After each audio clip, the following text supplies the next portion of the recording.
Čitav život sam na straži, čuvam istinu od laži, branim zemlju koju truju oni koji Boga pljuju. Još od rata nosim rane i ordene meni dane, od tad vrijeme mi ne teče, moje bitke su još veće. Svake noći vodu pijem, još se uvijek teško smijem, budan živim moje snove, gledam djecu zemlje ove. Da li istinu ih uče o tom što je bilo juče? Hoće li se sjetit znati da još uvijek su Hrvati?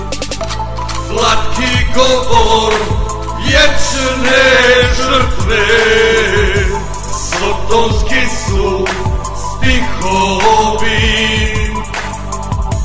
Učite iz moje borbe, sokolovi hrvatski. Kamen klešem gradim dvorce za hrvatske nove tvorce koji vidjeli su rata preko filma i plakata. Kuda vodi ova cesta, dal zamijenili smo mjesta? Ja bi opet s desne strane, nećeš tamo, meni brane. Ja bi opet bio prvi, viknut zadom dati krvi, kao nekad i moj djeda, strah po strani, ponos prijeda. Ko mi danas pravdu kroji i ko zakone mi stvara, niti Hrvat, niti Srbin, neki šalom pun je para. Slatki govor vječne žrtve, sotonski su stihovi. Učite ih moje borbe, sokolovi hrvatski. Zlato daje, dušu krade, herojima često sudi. Od vremena, još od Krista, provlače se isti ljudi. Samo mijenjaju imena kako gdje i koje paše. Danas postao je četnik, sutra ide u ustaše. Ujo Čedo ili Ujo, baš ga briga, ko će znati? Popa Hođu ili fratra glumi glumac iz teatra. Sabor punjen ove djece, rođene u holokaustu, a na sudu crna ovca poslana iz Jasenovca.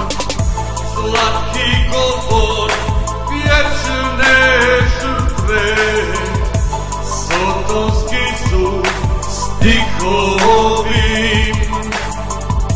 Učite iz moje borbe, sokolovi hrvatski. Gledam film i čitam knjigu, čudim se i niš ne paše. 6 miliona ljudi viška zastavom i svojom maše. Uzeli su našu šumu, posjekli su naša stabla, al duboko ispod zemlje korijenje se novo rađa. Jednu iskru usred noći možeš vidjeti iz daljine, ka njoj krenuli su mnogi, kreni ka njoj i ti sine. Ti si sine, osta zadnji, zadnji Hrvat čiste krvi. Staru zastavu preuzmi, vrati ponos, budi prvi. Slatki govor vječne žrtve, sotonski su stihovi.